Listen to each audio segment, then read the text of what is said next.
శ్రీధర్ గారిని సీఈఓ చేయడం వెనకాల ఇంత పెద్ద కుట్ర జరుగుతుంది అనేది ఒక ఇన్ఫర్మేషన్ అయితే వస్తుంది. ఇన్ఫర్మేషన్ కాదు, అప్కమింగ్ ఎపిసోడ్స్ ఎలా ఉంటాయనేసి ఒక లీక్ అయితే వచ్చింది. ఆ లీక్ గురించే ఈ వీడియోలో అయితే డిస్కషన్ చేద్దాం అనేసి అయితే చేస్తాను. అంతకన్నా ముందు నాకు నిన్న చాలా మంది అయితే కామెంట్స్ చేశారు, అలాగే ఈరోజు మార్నింగ్ నుంచి చాలా మంది అయితే కామెంట్స్ చేశారు. వాళ్ళందరికీ సమాధానం చెప్పిన తర్వాత ఆ కుట్రలో, ఆ కామెంట్స్లోనే ఆ కుట్ర దాగుంది. ఆ కుట్రను అయితే నేను బయట పెడతాను. అలాగే ఎవరినో కొత్తగా చూస్తాడు మన ఛానల్ మాత్రం ఖచ్చితంగా సబ్స్క్రైబ్ చేసుకోండి. లైక్ చేయడం మాత్రం మర్చిపోద్దండి. ఎందుకంటే ఇది అప్కమింగ్ ఎపిసోడ్స్ సంబంధించిన వీడియో కాబట్టి ఖచ్చితంగా అయితే అప్కమింగ్ ఎపిసోడ్స్లో మీరు ఇంకా చాలా మందికి తెలియాలి నా మనసులో ఉండే మాట. అలాగే మీరు పెట్టే కామెంట్స్ ప్రతి ఒక్కరికి చేరాలంటే మీరు మన ఛానల్ని లైక్ చేస్తేనే అక్కడ మన ఛానల్ అందరికీ రీచ్ అవుతుంది. కాబట్టి మీ కామెంట్స్, మీ మనసులో ఉండే మాట కూడా అందరి దగ్గరికి వెళ్తుంది కాబట్టి చెప్తా ఉన్నాను. ఇక్కడ ఫస్ట్ ఆఫ్ ఆల్ మనం ఈరోజు వచ్చిన కామెంట్స్ గురించి, మార్నింగ్ నుంచి వచ్చాయి కామెంట్స్, వాటి గురించి అయితే ఫస్ట్ మాట్లాడుకున్నట్టయితే చాలా కామెంట్స్ అయితే ఉన్నాయి. దయాల్ గారు అయితే చెప్పారు, కార్తిక్ అలాగో శ్రీధర్ పక్కన ఉంటాడు. జోష్న వైరాతో చేతులు కలిపి రెస్టారెంట్ దెబ్బతీసే అవకాశం ఉంది. జోష్నాని కార్తిక్ ఎదుర్కోగలడు, కానీ వయసుని సమవుజ్జి శ్రీధర్ ఈ రకంగా ఆలోచించి ఉండొచ్చు. కాశీ ది సాఫ్ట్వేర్ జాబు ఉన్న జాబ్ పోయినా అతన్ని సీఈఓగా చూడటం కష్టం. ఇక తప్పక శ్రీధర్ని సీఈఓగా ఎంపిక చేశారు అనేసి కామెంట్ అయితే చేశారు దయాల్ గారు. సార్, మీరు చేసిన కామెంట్కి అయితే 100% రైట్. కానీ ఇక్కడ కార్తిక్ అర్హత లేకపోతే దీపాన్ని సీఈఓ చేయొచ్చు. కానీ ఇక్కడ ఒక నిలకడ లేని మనిషికి, అంటే నీ పక్కనే ఉంటాను, నీతోనే ఉంటాను అనేసి మాట ఇచ్చి వెన్నుపోటు పొడిచే మనిషికి మాత్రం సీఈఓ పోస్ట్ అనేది వెరీ వెరీ డేంజర్ అని నేనైతే పర్సనల్గా ఫీల్ అవుతాను. అన్నీ అయిపోయిన తర్వాత ఆ కుట్ర ఏందనేసి మీకు చెప్తాను. ఈ కామెంట్స్ అన్నీ చదివేసిన తర్వాత మీకు ఆన్సర్ చెప్పిన తర్వాత. అలాగే శ్రీదేవి గారు అయితే చెప్పారు, హాయ్, నేను తెలుగులో చెప్తాను, వాళ్ళు ఇంగ్లీష్లో పెట్టారు. హాయ్ సార్, ఊహించిన వ్యక్తి సీఈఓ అయ్యాడు, కానీ శ్రీధర్ని నిజంగా మంచి వ్యక్తిగా మారిపోయాడు. నాకు తెలియదు సార్, దయచేసి శ్రీధర్ని సీఈఓగా ఎందుకు చేశారు చెప్పండి. బహుశా అతను మంచి బిజినెస్లో అనుభవజ్ఞుడు అయి ఉండొచ్చని చెప్పారు. మీ సమీక్ష, అంటే మీ రివ్యూ చాలా బాగుంది సార్ అనేసి శ్రీదేవి గారు అయితే చెప్పారు. Thank you so much Sridevi గారు. మీ క్వశ్చన్కి నేను చెప్పే సమాధానం ఏమంటే, ఇక్కడ వాళ్ళు చెప్పారు ఏమంటే, బిజినెస్లో ఆల్రెడీ ఆరితేరినాడు కాబట్టి కొత్త పర్సన్ ఎందుకు యాడ్ చేసేదని మన శ్రీధర్ గారిని అయితే యాక్సెప్ట్ చేశారు. శ్రీధర్ గారు నిజంగానే మారారా అంటే, ఇప్పటికీ ప్రజెంట్ సిచ్యువేషన్లో అయితే 200% మారారు. కానీ శ్రీధర్ గారిని చేయడం వెనక కుట్ర జరిగిందని చెప్పాను కదా, ఆ కుట్ర గురించి కూడా మీకు చెప్తాను. శ్రీధర్ గారు ఒక నిలకడ లేని మనిషి. అంటే ఎలా ఉంటారంటే, నేను కామెంట్ కూడా చెప్పాను వాళ్ళకి. ఏం చెప్పాలంటే, శ్రీదేవి గారు నేను షాక్ అయ్యాను, స్టోరీ రాసే వాళ్ళకి ఎలా ప్లాన్ చేస్తారు అనేది స్టోరీ ముందుకు వెళ్ళాలి అంటే శ్రీధర్ గారిని సీఈఓ చేస్తే ఒక స్టెబిలిటీ ఉండదు ఆ క్యారెక్టర్కి, అప్పుడు మళ్ళీ ఆఫీస్ని ప్రాబ్లమ్స్లోకి నెట్టచ్చు అనేసి అయితే చెప్పాను. అంటే ఏం చెప్పానంటే, శ్రీదేవి గారికి చెప్తాను మీకు.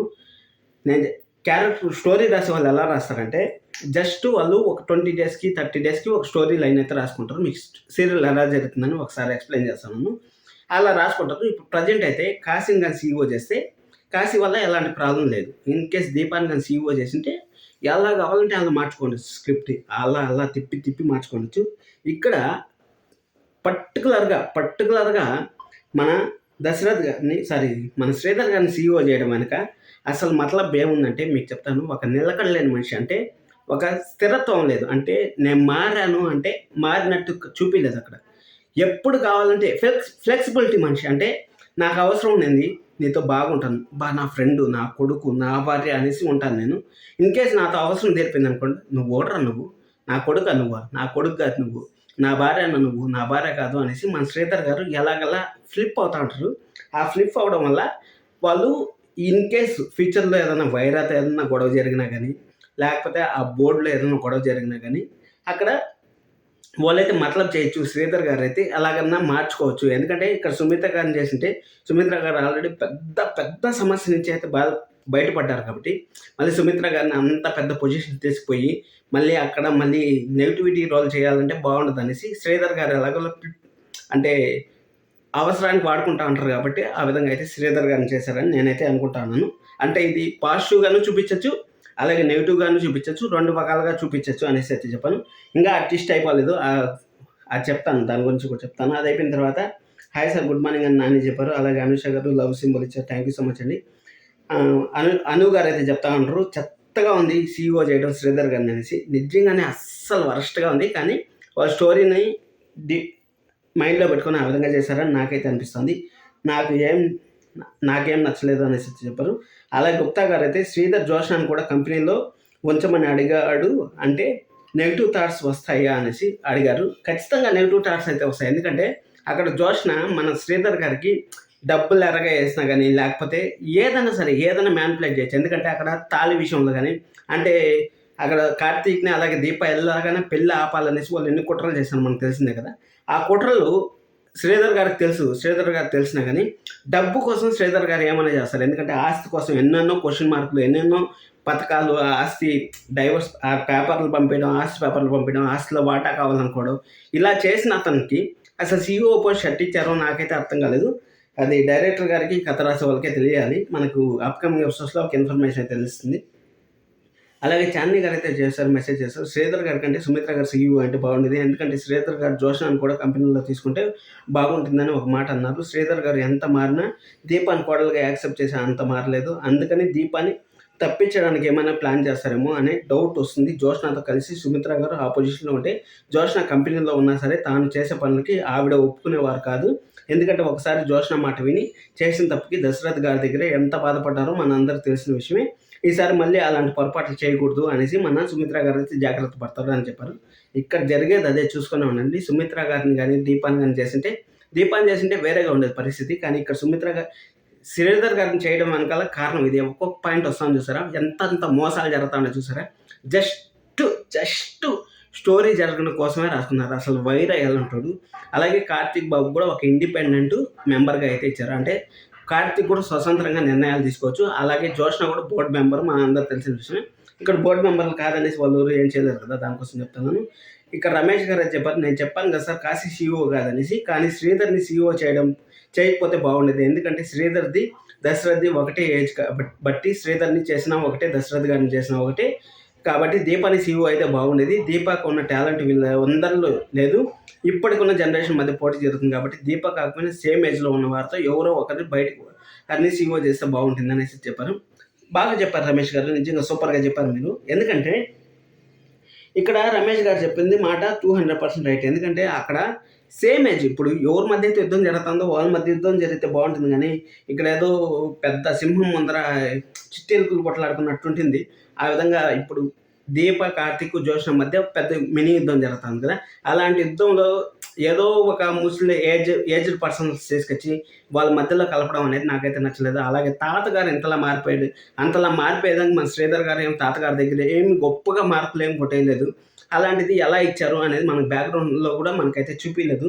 అది పెద్ద మైనస్, డ్రాబ్యాక్ అని నేనైతే అనుకుంటాను. అది అయిపోయిన తర్వాత మీకు నిన్న వచ్చిన కామెంట్స్ గురించి కూడా ఒక మాట అయితే చెప్పేస్తాను. ఇక్కడ చాలామంది అయితే కామెంట్స్ చేస్తారు. పొద్దున్న నాకైతే సార్ సీఈఓ దీప అక్కడ కాశీ కాదు అనేసి, not expected new CEO Sridhar గారు అనేసి అయితే నాకు పొద్దున్న ఉషారాణి గారు అయితే మెసేజ్ పెట్టారు. అలాగే రమేష్ కుమార్ గారు కార్తీక్ దీపం సీరియల్ బ్లాక్ బస్టర్ అనేసి అయితే మెసేజ్ పెట్టారు. ఇది అయిపోయిన తర్వాత జాబ్ లేకుండా ఉండేది కాశీయే కదా అనేసి ట్రైనర్ శాండీ గారు అయితే మెసేజ్ పెట్టారు. కాశీకి వాళ్ళ మామకి తెలుసు అక్కడ కాశీ ఎంత ప్రాబ్లంలో ఉన్నాడో వాళ్ళ మామకి తెలుసు. అలాంటి మామ నా కొద్ది పొజిషను మా కాశీకి ఇవ్వండి అనేసి రికమెండ్ చేసిండొచ్చు కదా. ఎందుకు రికమెండ్ చేయలేదో నాకైతే అర్థం కాలేదు.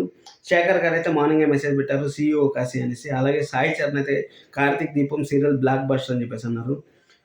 కొత్త సీఈఓ బాలు అనేసి అన్నారు, వీళ్ళు కామెడీ చేశారు. దయాల్ గారు అయితే సీఈఓ కార్తీక్ తండ్రి శ్రీధర్ అనేసి మార్నింగే మెసేజ్ పెట్టారు. అలాగే చింత అజయ్ గారు అయితే 100% కాశీ అనుకుంటున్నా బ్రో అని అయితే పెట్టారు.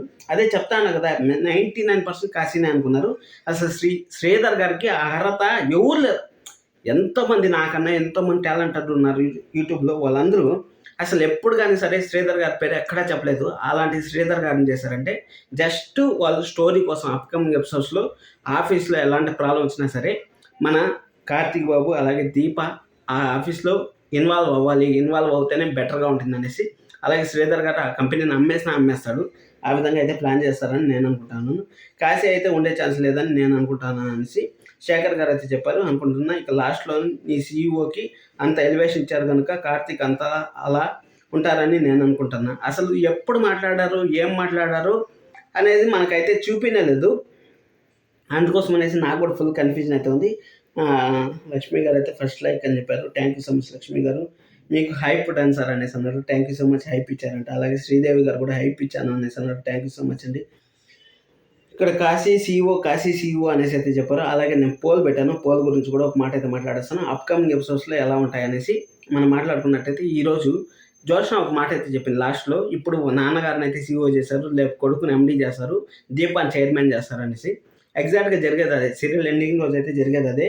ఇక్కడ దీప అసలు వారసురాలు ఎలా తెలుస్తుంది అనేసి మళ్ళీ ఒకసారి అయితే మీకు గుర్తు చేస్తాను. దీపక్ అయితే ప్రాణాపాయస్థితిలో ఉన్నప్పుడు మనకి హాస్పిటల్లో ఎలాగైతే దీప చనిపోతుంది అన్నప్పుడు మన కార్తీక్ బాబు రక్తానికి ఎంత డిమాండ్ చేశారో అంత డిమాండ్ చేసిన తర్వాత అగ్రిమెంట్ ఎలాగైతే రాశాడో అదే విధంగా మన కార్తీక్ బాబు అయితే ఆ రోజు ముందు పెడతాడు. కానీ ఇక్కడ జోష్న ఎన్ని కుట్రలు కుతంత్రాలు చేసినా కానీ బయట అయితే పెట్టడు. అలాగే నేను పొద్దునైతే కమెంట్ ట్యాబ్లో అయితే పెట్టాను. 158 ఓట్స్ అయితే వచ్చాయి. దాంట్లో 86% సీఈఓగా యాక్సెప్ట్ చేస్తాము శ్రీధర్ గారిని అనేసి అన్నారు. అసలు ఎందుకు ఫోటో చూసి వాళ్ళు కామెంట్ చేశారో, లేకపోతే అక్కడ జోష్న ఫోటో నా ఫోటో పెట్టాను దానికోసం 14% వేశారు. నాకైతే అర్థం కాలేదు. కానీ నాకు తెలిసినంత వరకు శ్రీధర్ గారు అయితే 200% అన్ఫిట్ అనేసి నేనైతే అనుకుంటున్నాను. ఇంకా అప్కమింగ్ ఎపిసోడ్స్లో ఆ కత్తి గురించి మనం మాట్లాడుకోవాలి. ఆ కత్తి మన పారిజాతం గారు తీశారంటే దీపాన్ని చంపడానికి ఇంతకుముందు ఒక రౌడీలో వచ్చి దీపాన్ని పొడిస్తేనే కదా ఆ రక్తం కావాలి, రక్తం కోసం అనేసే కదా అక్కడ మన కార్తీక్ బాబు సంతకం పెట్టింది, పేపర్ల పైన సంతకం పెట్టింది. ఆ పేపర్ల పైన సంతకం పెట్టను ఆ కత్తితోనే మొదలవుతుంది. అంటే పారిజాతం గారి దగ్గర నుంచి నరుక్కొని వస్తే, అంటే ఆ కత్తి తెచ్చింది పారిజాతం గారు కదా. అంటే దీపక్ అని సీఈఓ అయితే అక్కడ పారిజాతం గారు ఏమైనా చేద్దాం, దీపాన్ని ఏమైనా చేద్దామనే ఉద్దేశంతో అయితే ఆ కత్తి తెచ్చారని మన అందరికి తెలిసిన విషయమే. అక్కడ కార్తీక్ బాబు కొంచెం టాలెంట్ యూజ్ చేసి కంపెనీలో అంత టాలెంట్ అంత బుర్ర యూజ్ చేస్తాను కదా.